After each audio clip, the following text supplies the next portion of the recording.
ہے تو اس کے بندوں کی فہرست میں. ارے اس کی فہرست میں آ جائے تو اس سے بڑی سعادت کی کیا بات ہے. اس کے بندوں کی فہرست میں آ جائے اس سے بڑھ کر سعادت کی کیا بات ہے. اس لیے اللہ سے ڈرتے ضرور رہو، لیکن ٹینشن اس کا لینے کی ضرورت نہیں ہے کہ ہم نے روزے رکھے قبول ہوں گے کہ رد ہوں گے. ارے جب توفیق دی ہے تو انشاءاللہ قبول بھی کرے گا، مگر یقین تو کرو. اور اس کے بعد اللہ اکبر، اس نے روزدار بندوں کی فہرست میں اپنا نام لکھ دیا ہے. اس سے بڑھ کر کے سعادت اور کیا ہو سکتی ہے؟ روزدار بندوں کی فہرست. لیکن ڈرتے بھی رہو. اللہ رب العزت نے آج عید کی خوشیاں عطا کی ہے. یہ عید کا دن ہے، لیکن اس مبارک دن میں ہم خوشیوں کا اظہار کریں. غریبوں کو، مسکینوں کو، جیسا کہ ابھی صوفی صاحب نے بھی فرمایا، خطیب ملت نے بھی فرمایا، ہمارے برادر نے بھی فرمایا کہ غریبوں یتیموں کا خیال کرو. جس خوشی میں غریب شریک نہ ہوں وہ خوشی قیامت کے دن عذاب بن جائے گی. بلکہ اللہ کے رسول علیہ السلام نے تو یہاں تک فرمایا سب سے بری دعوت ولیمے کی وہ ہے جس میں غریبوں کو مدعو نہیں کیا جاتا. غریبوں کو، یتیموں کو جمع کریں، ان کو خوشیاں عطا کریں. رشتہ داروں کو جب اللہ نواز رہا ہے تو ہمیں بھی آج کے دن ہاتھ بڑا کرنا چاہیے، نوازنا چاہیے، خرچ کرنا چاہیے. ایک حدیث پاک ہے، اور اگر ہمارے پاس کوئی امید لے کر آئے اور ہم اس کی امید کو پورا کر سکتے ہیں تو ہمیں اس کی امید کو پورا کرنا چاہیے. کیونکہ حدیث پاک میں آتا ہے کہ جو کسی کی آس توڑتا ہے خدا اس کی آس توڑ دیتا ہے اور اس کے اعمال کو اللہ رد کر دیتا ہے. عید منانے والوں، عید صرف سفید نئے کپڑوں کا نام نہیں ہے. عید صرف عطر اور خوشبو لگانے کا نام نہیں ہے. عید صرف آنکھوں میں سرما ڈالنے کا نام نہیں ہے. عید اللہ اکبر، بدن پہ عید کے دن خوشبو لگاؤ گے، تھوڑی دیر کا پسینہ اس کو بدبودار کر دے گا، لیکن اللہ کے بندوں کی آس پوری کر کے ان کے دل کو خوش کرو گے. ماں کی آس پوری کر کے، باپ کی آس پوری کر کے، بھائیوں کی آس پوری کر کے، پڑوسیوں کی آس پوری کر کے، مسلمانوں کی آس پوری کر کے اگر آپ نے ان کے دلوں کو خوش کر دیا تو انشاءاللہ جب تک دنیا میں رہو گے تب بھی خوش رہو گے، قبر کے اندر بھی خوش رہو گے، میدان محشر میں بھی خوش رہو گے. لیکن افسوس آج ہم لباس پر تو توجہ دیتے ہیں، رشتوں پر توجہ نہیں دیتے، لوگوں کے دلوں پہ توجہ نہیں دیتے. اس لیے عید اس طرح بھی منائیے، ضرورت مندوں کی ضرورت کو پورا کیجئے اور لوگوں کی ضرورتوں کا خیال کیجئے، اپنی خوشیوں میں لوگوں کو شریک کیجئے. اور ساتھ ہی ساتھ حالات بہت تیزی کے ساتھ بدلتے جا رہے ہیں. نماز انشاءاللہ وقت پہ کھڑی کرنا ہے، بہت لمبا خطاب نہیں کرنا ہے. حالات پوری دنیا میں تیزی کے ساتھ بدلتے جا رہے ہیں. اس وقت دنیا بھر کے مسلمان چہرے اترے ہوئے، مایوسی چہروں پر، پریشانیوں کی لکیریں کہ اب کیا ہوگا. حالات ہماری حمایت میں نہیں بلکہ دھیرے دھیرے مسلم مخالفت میں بنتے جا رہے ہیں. کہیں پر مسلمانوں کی لاشیں ہیں، کہیں پر مسلمانوں کی لٹتی ہوئی آبرو ہیں، کہیں پر مسلمانوں کے جلتے ہوئے مکانات ہیں، کہیں پر مسلمانوں پہ برستے ہوئے ڈنڈے ہیں. یہ ساری چیزیں ہیں. ایسے حالات میں مایوس نہیں ہونا، مایوس ہونے کی بالکل ضرورت نہیں ہے. اس لیے کہ اپنا ساتھ کوئی دے نہ دے، ہمارے ساتھ اللہ ہے.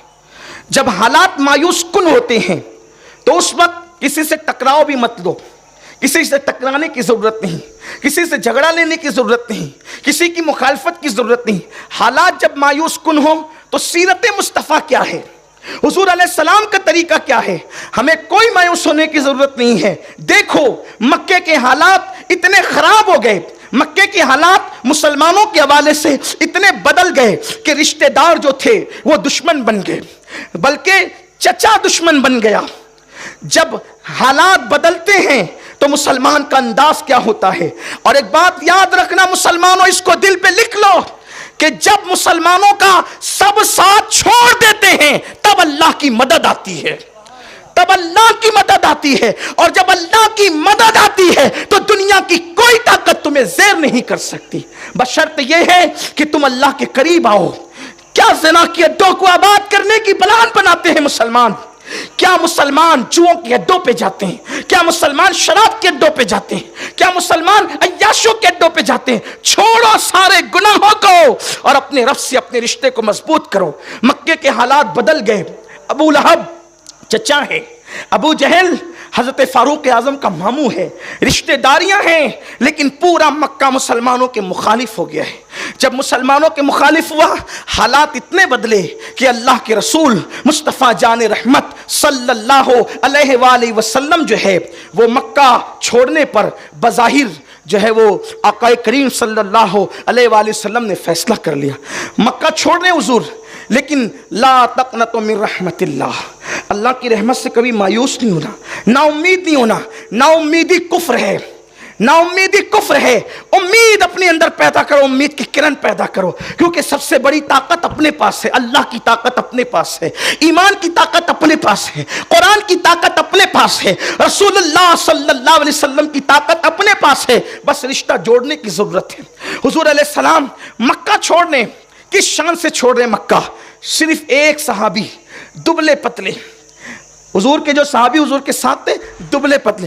انسان جب مجبور ہو کر پریشان ہو کر کہیں سے نکلتا ہے تو مضبوط ساتھیوں کے ساتھ نکلتا ہے، ٹھیک ہے، مضبوط باڈی گارڈ کے ساتھ نکلتا ہے کہ حملے کے موقع پر میری مدد یہ بندہ کرے گا۔ لیکن حضور علیہ السلام نے جس کو ساتھ لیا اس کا وزن وہ بظاہر دبلا پتلا ہے، کمزور شخصیت ہے، جسم کے اعتبار سے کمزور ہے مگر ایمان کے اعتبار سے اتنی مضبوط ذات ہے کہ حضور فرماتے ہیں سب کا ایمان ایک پلڑے میں رکھو اور میرے ابو بکر کا ایمان ایک پلڑے میں رکھو تو سب کے ایمان پہ ابو بکر کا ایمان بھاری پڑ جائے گا، یقین اس کا بھاری پڑ جائے گا۔ حضور نے سب سے دبلے پتلے صحابی کو ساتھ لیا، لیکن جب کعبے کا آخری مرتبہ طواف کیا تو کعبے کا طواف کر کے حضور نے کعبے کو دیکھا اور رو پڑے اور کہنے لگے اے کعبہ میں تجھ سے بہت محبت کرتا ہوں، اے کعبہ میں تجھ سے بہت محبت کرتا ہوں، میں تجھے کبھی چھوڑ کر نہ جاتا، تو میرے اللہ کا گھر ہے، مگر اے کعبہ سن لے میں آج جا رہا ہوں، میں آج جا رہا ہوں لیکن جلدی واپس آؤں گا، یقین بول رہا ہے جلد واپس آؤں گا۔ دیکھو حالات ایسے، حضور گھر چھوڑ کے جا رہے ہیں مگر حضور فرما رہے امتیوں کو درس دینے کے لیے حالات سے کبھی مایوس نہیں ہونا۔ حضور کہتے ہیں میں جلد لوٹ کر کے آؤں گا، اور پھر صدیق اکبر کو ساتھ لے کر حضور غار ثور میں 3 دن تک رکتے ہیں۔